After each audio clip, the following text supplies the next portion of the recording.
और चलिए बात करते हैं जम्मू कश्मीर के राज्यसभा चुनावों की। राज्यसभा चुनावों में सच शर्मा ने जीत हासिल कर ली है और चौथी सीट के ऊपर सच शर्मा ने जीत हासिल करके जम्मू खित्ते को अब भारतीय जनता पार्टी के थ्रू रिप्रेजेंट करना है। हालांकि ये जो 4 एमएलएज हैं ये भारतीय जनता पार्टी के तो नहीं हैं, पर 3 एमएलएज हैं जो नेशनल कॉन्फ्रेंस के हैं और 1 एमएलए भारतीय जनता पार्टी के हैं। भारतीय जनता पार्टी के 28 विधायकों का वोट और 4 क्रॉस वोट्स ने मिलकर सच शर्मा को इस सीट के ऊपर जिताया है। आज आपको बता दें कि उनका आज भव्य स्वागत जम्मू में किया गया है। तस्वीरें आप खुद देख लें।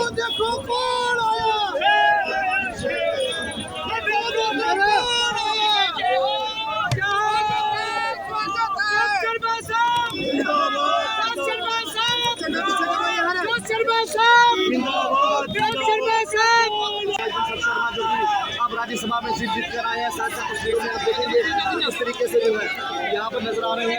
विपिन रंधावा जी साथ है, इसके साथ साथ आपको तस्वीरों में जो है बलदेव सिंह भदौरिया भी आपको नजर आ रहे हैं।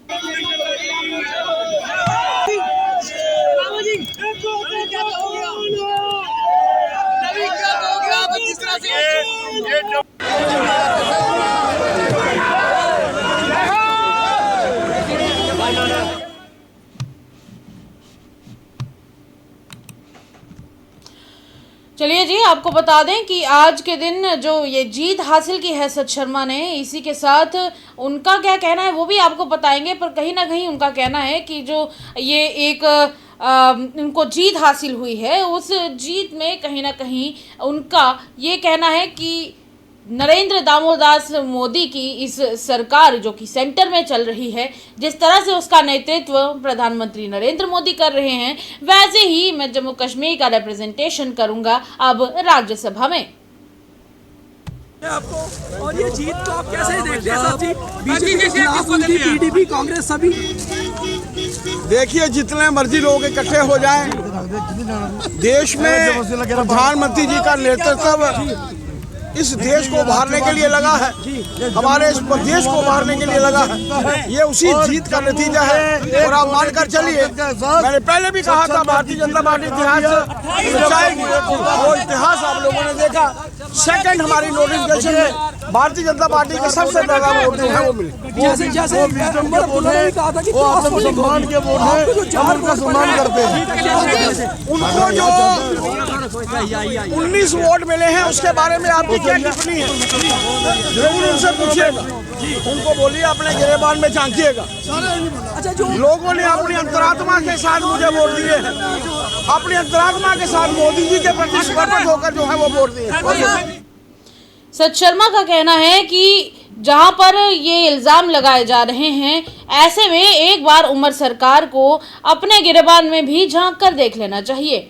रही बात जीत की और राज्यसभा में रिप्रेजेंटेशन की, तो ऐसे में आपको बता दें कि भारतीय जनता पार्टी के जो 28 एमएलएज हैं वो जम्मू खित्ते से जीते हुए हैं। और उनके जम्मू खित्ते से जीतने का मतलब ये है कि अब वो लोग जम्मू को रिप्रेजेंट करेंगे राज्यसभा में। और पहले भी ये जो एमएलएज जीते हुए थे भारतीय जनता पार्टी के, वो कहीं ना कहीं वैसे भी जम्मू खित्ते को रिप्रेजेंट करते थे। हालांकि राज्यसभा चुनावों की अगर बात करें, राज्यसभा चुनावों में जिस तरीके से भारतीय जनता पार्टी ने एक जीत हासिल करके अपनी ये जो रेपुटेशन दांव पर लगी हुई थी उसे बचा लिया है। हालांकि भारतीय जनता पार्टी में और भारतीय जनता पार्टी के सपोर्टर्स में काफ़ी ज़्यादा खुशी देखने को मिल रही है कि सच शर्मा को ये सीट मिली है। और सच शर्मा की जीत के ऊपर जम्मू के कई सारे कोनों में इसी तरह का जश्न देखा गया और सच शर्मा का भव्य स्वागत भी किया गया। ऐसे में मीडिया से भी सभी लोग वहां पर मौजूद थे, सच शर्मा का स्वागत किया गया और पार्टी के सभी कार्यकर्ता भी वहीं पर मौजूद थे। आज सुबह ही ये फ्लाइट पकड़ी ही हुई थी और ये फ्लाइट पकड़ के सीधा जम्मू पहुंचे हैं और उनके साथ बाकी एमएलएज भी आज के दिन यहां पर पहुंचे हैं, जिनका ये कहना है कि हमने जीत हासिल कर लिया और हमें इस बात की बहुत ज़्यादा खुशी है। हालांकि पिछले दिन की अगर बात करें, आपको याद होगा कि लोकसभा एमपी यानी कि जुगल किशोर शर्मा का भी ये कहना था कि कम से कम एक सीट तो ऐसी होगी जिसके ऊपर हम लोग जीत हासिल जरूर करेंगे, और वही हुआ। एक जीत तो भारतीय जनता पार्टी ने हासिल कर ही ली। अब दूसरी तरफ आपको बताएंगे कि आखिर जिन्होंने भारतीय जनता पार्टी के इस जीते हुए एमपी का स्वागत किया है, उनके मन में क्या जज्बात चल रहे हैं, आइए देखते हैं।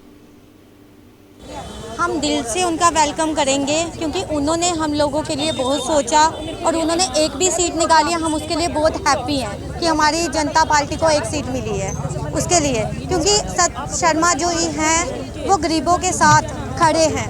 जब कुछ थे नहीं तभी भी गरीबों का साथ दे रहे थे और हम उनके लिए बहुत हैप्पी हैं। ये कहना चाहती हूँ, आज हमें बहुत खुशी है जो सत जी हमारे बीच में, उन्होंने बहुत, जो मेरी बहनों ने कहा है, अब देखो हम तो बार बार वही कहेंगे ना, हमें काफ़ी देर से 2014 से देखते आ रहे हैं। उन्होंने कार्यकर्ताओं के बीच में अच्छी तरह उनको समझा है, लेकिन उन्होंने ग्राउंड लेवल से काम करते करते जहाँ पहुँचे, अगर जैसे कार्यकर्ता कोई भी आ जाते हैं वो सबको, सबके लिए वो एकता समझते हैं, सबका विकास, सबका साथ, और सबको साथ लेके चलते हैं। तो मैं कहती हूँ कि बहुत ही बड़ी खुशी की बात है जो हमारे सत सिंह जी आज इतने बड़े बन के बीच में आए हैं। हम उसी का स्वागत करने के लिए आज हम एयरपोर्ट में पहुंचे हैं, लेकिन हमें बहुत बड़ी खुशी है। मैं कहती हूँ कि और कहने के शब्द नहीं, जो मेरी बहनों ने बोला है उससे बढ़कर बोलना। और उम्मीद तो दो की थी, एक ही निकली, क्या कहेंगे? हमें वो भी बहुत खुशी हुई है कि जो हमारे एक सत शर्मा जी एक भी बहुत होशियार हैं और उनके जैसा भी हमें ऐसा नेता मिला है कि हम अब अपना बयान नहीं कर सकते। हमें बहुत खुशी है। उठाएंगे क्या राज्यसभा में? हाँ जी, उठाएंगे।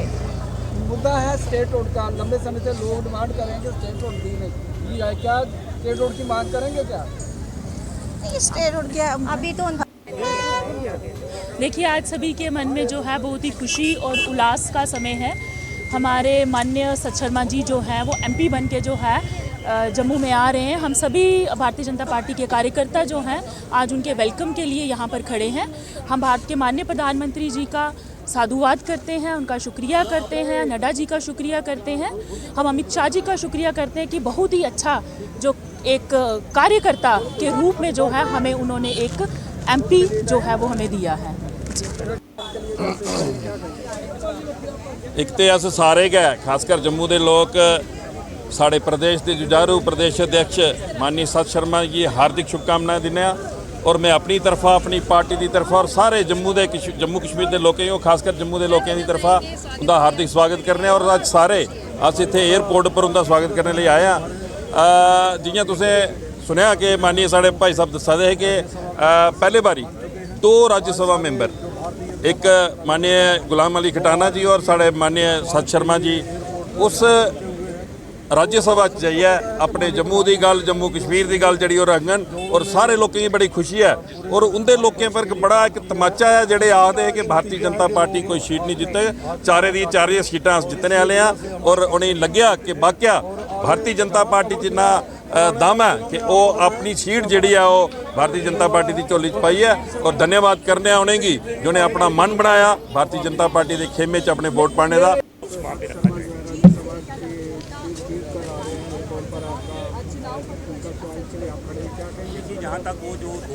मैं जम्मू संभाग के समस्त जम्मू वासियों को हार्दिक बधाई दूंगा कि ये पहली बार हुआ है कि जम्मू संभाग से 2 राज्यसभा मेंबर यानी दूसरे भी वहाँ पर पहुँचे। पहले गुलाम अली खटाना जी पहले ही थे, लेकिन अब ये भी पहुँचे हैं। लोकसभा में हमारा रिप्रेजेंटेशन थी परंतु राज्यसभा में नहीं थी। अब 2 सांसद होने से हमारे जितने भी विकास के मुद्दे, जम्मू की आवाज़ वो वहाँ पर गूंजेगी, प्रखर रूप से गूंजेगी, जिससे हमारे जो मसले हैं वो हल होंगे। बहुत देर से जम्मू संभाग को ये इंतजार था कि इस प्रकार जम्मू की आवाज़ जो है वो देश के जो लोकतंत्र का मंदिर पार्लियामेंट है उसके अपर हाउस में गूंजे, लेकिन अब जो है वो ठीक ढंग से जो हमारे मुद्दे वहाँ पर उभरेंगे, यानी दोनों सांसद प्रखर रूप से अपनी वाणी जो है वहाँ पर रखेंगे, जिससे जम्मू के मसले हल होंगे। मैं ऐसे जो लोग हैं जिन्होंने जम्मू कश्मीर भाजपा के हक में वोट देकर सत शर्मा जी को निर्वाचित किया, उन सभी का हार्दिक धन्यवाद करता हूं कि उनका हृदय परिवर्तन हुआ, उन्होंने जम्मू के संदर्भ में सोचा कि जम्मू की आवाज़ भी पार्लियामेंट पर तक पहुंच सके, क्योंकि उनको विश्वास है कि एक ही पार्टी है जो भाजपा है, जो जम्मू संभाग की बात कर सकती है, जो हिंदुत्व की बात कर सकती है, जो जम्मू के डोगराओं की बात कर सकती है। इसलिए उनका वोट भाजपा की ओर आया। उनका हार्दिक धन्यवाद कि और इसी के साथ कई सारे लोगों का ये भी सोचना है कि सच शर्मा के जीतने की वजह से अब जम्मू की, खासकर जम्मू खित्ते की अगुवाई अब राज्यसभा में भी होगी, जिसकी वजह से जम्मू की डेवलपमेंट के रास्ते खुल सकते हैं। देखिए, इसकी वजह से एक बात और तो समझ आती है कि जम्मू कश्मीर में डेमोक्रेसी का एक और नया रूप देखने को मिला। हालांकि ये कहा जा सकता है कि डेमोक्रेसी इसके साथ और ज़्यादा मजबूत जम्मू कश्मीर में होगी, क्योंकि पिछले कुछ सालों से, खास करके जब से जम्मू कश्मीर में 370 और 35 से हटाकर इसे यूनियन टेरिटरी में कन्वर्ट किया गया था, तब जम्मू कश्मीर के पास खुद का सीएम नहीं था, ना ही खुद की चुनी हुई सरकार थी। सिर्फ एलजी साहब थे जो राज कर रहे थे। पर अब डेमोक्रेसी ज़्यादा स्ट्रांग हुई है पिछले एक साल में, क्योंकि ये देखने को मिला कि यहाँ पर पहले तो एक तो ये कि लोकसभा के यहाँ पर चुनाव हुए, फिर उसके बाद यहाँ पर जब चुनाव होने की बारी आई तब यहाँ पर लेजिस्लेटिव असेंबली के यानी विधानसभा के भी चुनाव हुए, जिसके ज़रिए जम्मू कश्मीर में खुद की सरकार बनी। भले ही उमर सरकार हो, पर इसके ज़रिए जम्मू कश्मीर में डेमोक्रेसी स्ट्रांग हुई। उसके बाद अब ये देखने को मिला कल के दिन कि जम्मू कश्मीर में जो राज्यसभा के चुनाव हैं वो भी कंडक्ट किए गए और डेमोक्रेसी और भी ज़्यादा स्ट्रांग हो जाती है। पर अभी भी ज़रूरत है हमारे पास 2 MLAs की रिक्वायरमेंट को पूरा करने की, क्योंकि हमारे पास 90 MLAs होने चाहिए थे और 5 रिप्रेजेंटेटिव्स और होने चाहिए थे, जिनके लिए चलिए जब कोर्ट की तरफ से ऑर्डर आएगा तब एलजी साहब अपने हिसाब से नॉमिनेट करेंगे, वो अलग बात रही। पर अभी भी 2 सीटें यानी कि बडगाम और नगरोटा का चुनाव अभी बाकी है और ऐसे में दोनों पार्टीज ने अपनी कमर तो कसी ही हुई है। सियासी गर्मी अभी भी तेज रहने वाली है, यानी कि बात तो वही आ जाती है कि पिक्चर अभी बाकी है। तो चलिए आपके साथ बाकी की पिक्चर भी समय समय पर साझा करते रहेंगे। स्पेशल रिपोर्ट देखते रहिए।